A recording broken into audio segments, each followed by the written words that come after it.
Hi, this is Stuart Weems and welcome to the Investopoly podcast. My goal is to give you simple, easy to understand strategies, insights and tips to help you master the game of building wealth. And in this episode, part 2, I'd like to talk about how to successfully invest in commercial property.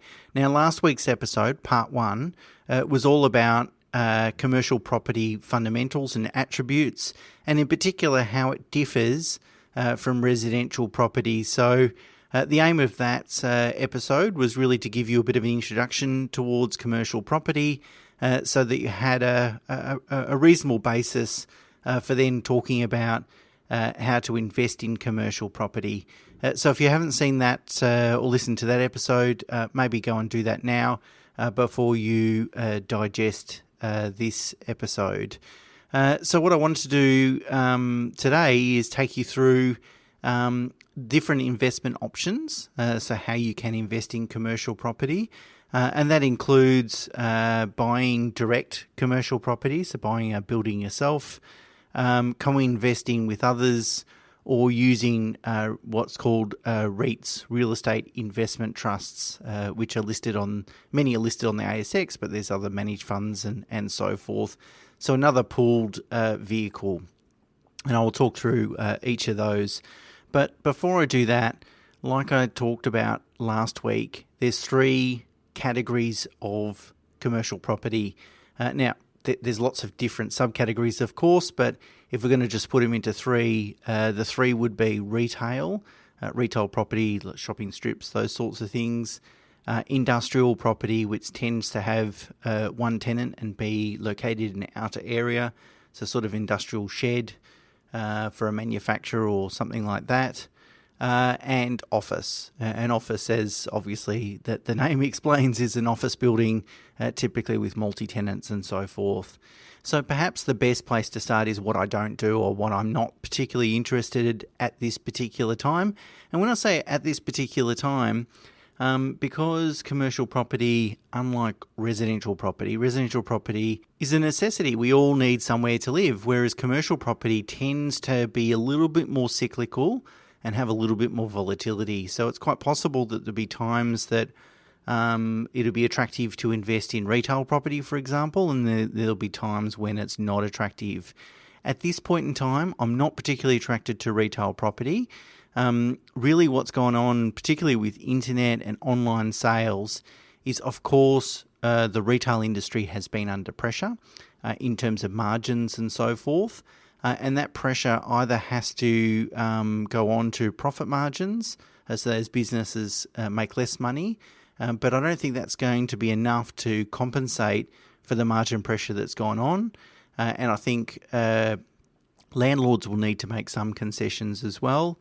In particular locations. So, in terms of going and into a suburban shopping strip and buying a retail property, unless it's owner-occupier use, so you've got a business to put in there, and even then I'm not sure, but unless it's something like that as a pure investment, you're going to get a low yield, and, I'm not sure really where the demand's going to come from an investment perspective, and therefore capital growth in the future. And so that might change, but at the moment I feel like it's a bit of a risky sector in terms of valuation wise and future pressures. Industrial property, industrial property tends to have a higher yield, but my concerns are twofold. Firstly, they've got a single tenant profile, so that can mean that you've got longer periods of vacancy, 3 to 6 months, which it might be okay for some people in some portfolios, particularly if you already have commercial exposure, but something to really think deeply about. And secondly, these assets tend to have quite low capital growth. Unless you can buy industrial property in a gentrifying area, but doing that today, you've got to almost overpay to get into that market. So otherwise, then you're forced further out into a very, very much an outer area. And, unless you're going to buy in a corridor or some growth corridor or something like that, I think it's going to be difficult to get any meaningful capital growth. And so that leaves office, and I like office for 2 reasons. The first one is I've got tenant diversification. So an office building might have 20 to 40, 50 tenants in it. So the likelihood of all those tenants leaving their lease all at one time are really low. And so therefore, my income stream is a little bit more reliable from that perspective. And then secondly, you can add value to office buildings, or at least you've got far greater scope to add value to an office building compared to retail and to industrial. And you can add value in two ways. The first way is that you can make some capital improvements, and the aim of those capital improvements is to increase your rent per square metre.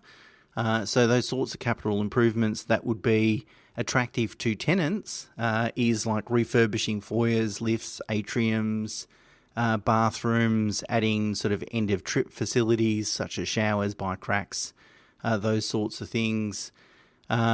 Even fitting out offices, smaller offices ready for smaller businesses and so forth, so don't have to go through that fit out process.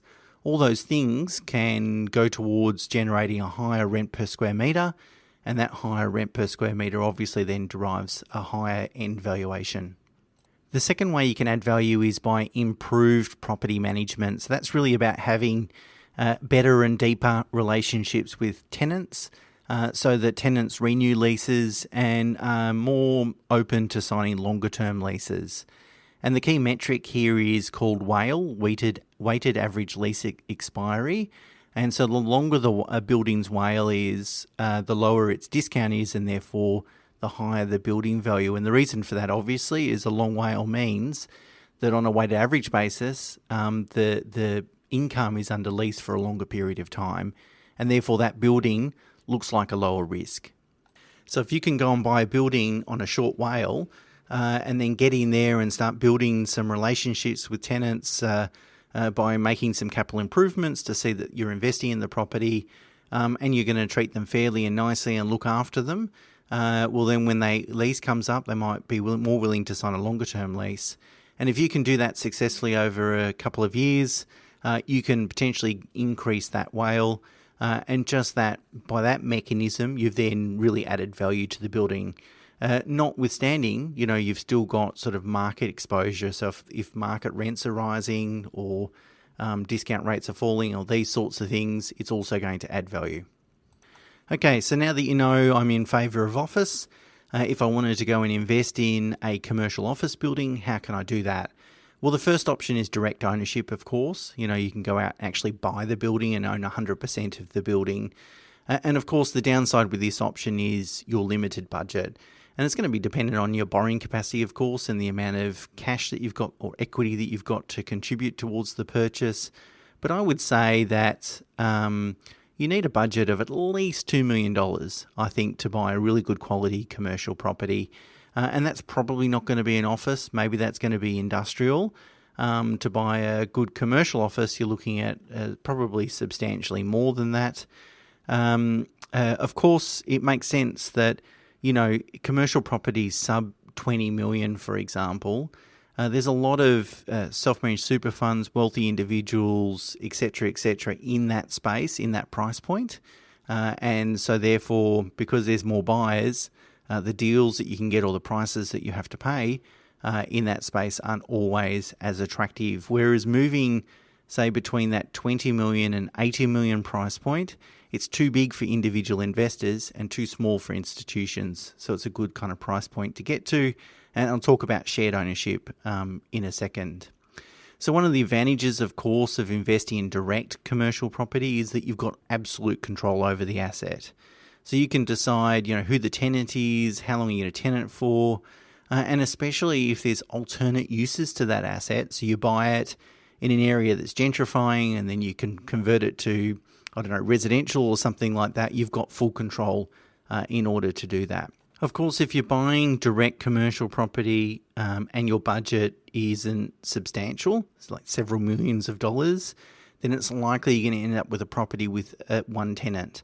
And if you have a single tenant profile, then you've got risks of longer term vacancy. And even if the vacancy isn't that long, you might have to offer tenant incentives, which means rent-free periods, So it's quite possible that, you don't receive any income for 6 months and so forth, something you need to really think deeply about. And now my wife and I have invested in direct commercial property and certainly enjoyed excellent returns. In fact, we sold that property about 18 months ago because we received a stupid offer. And it's my view that, commercial property that is at a price point where most of us can invest is selling for unusually high prices. And I just don't see the value as just a general comment at this stage. But as I said, commercial property can be cyclical, so it's not to suggest that sector of the market won't represent value. So I guess as a general comment, investing in direct commercial, I'm not particularly attracted to that because I think the prices being paid at this particular time are too high, and I don't really see where the returns are going to come from. Okay, which brings me to the second investment option then, which is called shared ownership.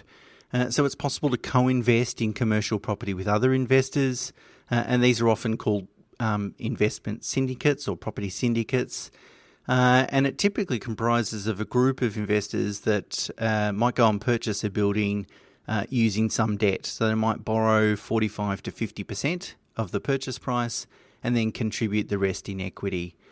These assets are often owned in a unit trust, and each investor owns the units in that trust, so they've got a fixed entitlement.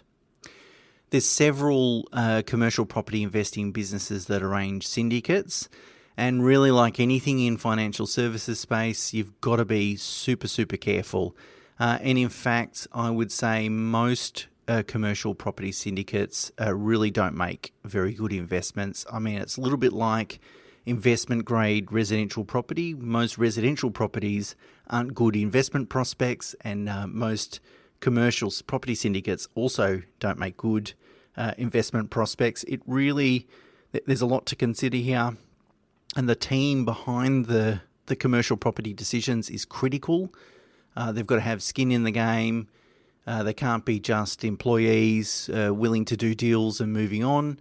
They've really got to have something on the line in order to make sure, give you comfort, at least me as an advisor, comfort that they're going to make good long-term decisions and they're not taking silly risks. And also, and probably even more important, they've got to have runs on the board, so a really good long-term track record of generating returns. Now, of course, if you find the right syndicate, it can offer heaps of different advantages. And the first one is you're leveling up on quality. You're really getting yourself into a price point that has far less competition. As I said previously, that $20 to $80 million price point, too expensive for wealthy individuals typically, and too small for institutions. So there's a lot less competition in that price point, and there's potentially better deals to be done as well. The other advantages are, the risk of suffering a lower income due to vacancies are greatly reduced. If you have a large amount of money to invest, you can spread it across multiple buildings and get yourself some diversification there. And finally, the investment manager will manage the whole process, right through from asset selection, acquisition, negotiation, capital improvement, property management, and so on. So it's a very hands-off, passive style investment.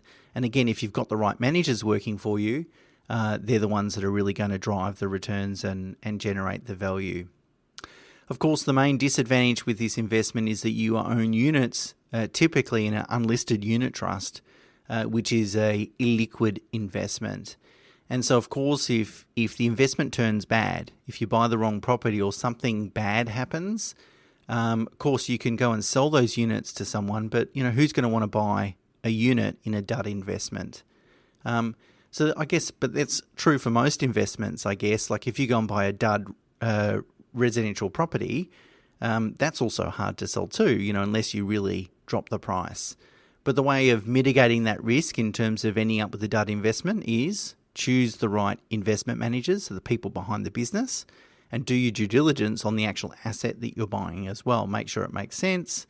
There's a evidence-based, rules-based approach to selecting that asset and understand where the returns are going to come from. So, if you can buy an asset at a very good price, you're happy with the type of asset you're buying, and thirdly, that there's plenty of scope for improvement, then the chances of making a loss are greatly reduced compared to, say, just buying something, on the basis that it's a rising market.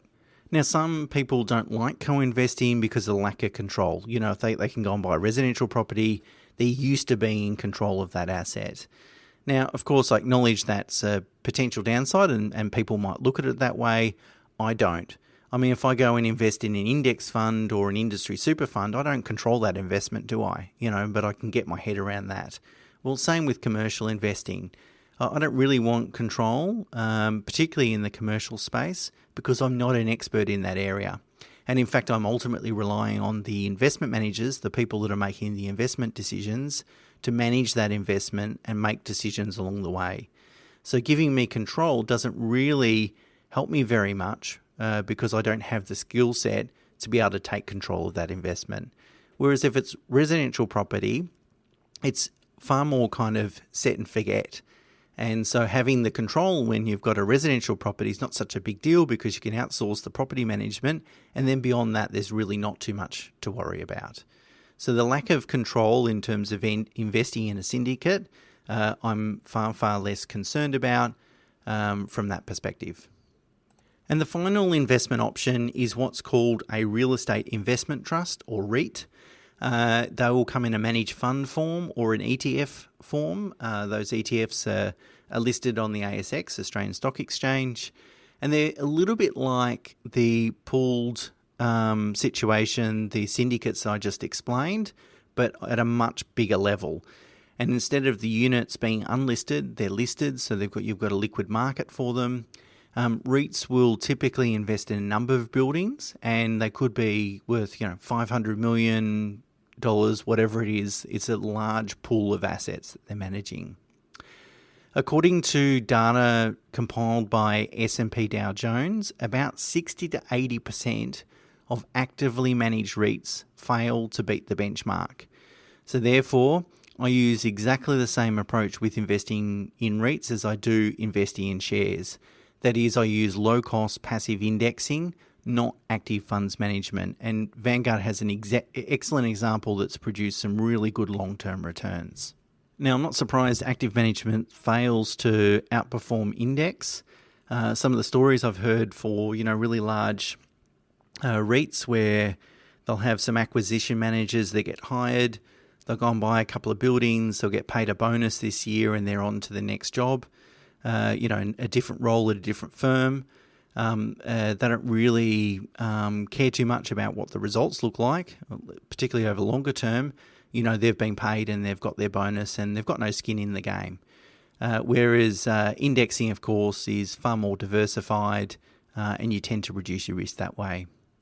I tend to avoid Australian REITs. I tend to go for international REITs just because Australian REITs have sort of too much exposure either directly or indirectly to retail property.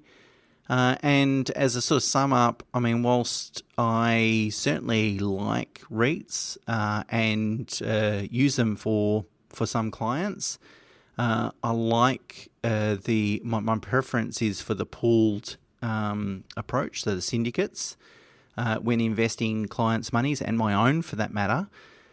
Because I like the fact that we can go and buy a property, that I can understand the attributes of that property in terms of location, etc. So I can get some comfort there. And that, as I said, there's some value adds that you can implement to drive returns. And in fact, that you don't buy the building unless there are those value adds. So that is improve the management to increase the WALE and then to make some capital improvement to increase the rent per square metre. And so if there's those value adds as well as just general market sentiment that helps you, increases the building over time, then I think that greatly reduces your risk.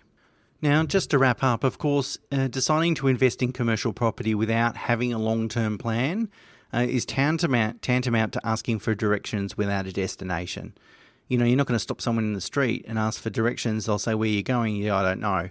The whole point is having a long-term plan provides context, a context for deciding, is investing in commercial property a wise move at this stage? Does it help me get closer to my goal or further away? and that context is incredibly important. That being said, of course, commercial property is a wonderful investment. As I said, I've invested in direct commercial property. I don't hold any direct commercial at this stage. I've invested in a number of syndicates, which I continue to hold, and certainly help my clients invest in those syndicates as well. And it is a wonderful asset class that I do encourage you to consider, of course, if it's appropriate for your goals and age and stage of life. That's it for me for this week. Once again, thanks for listening. Bye for now.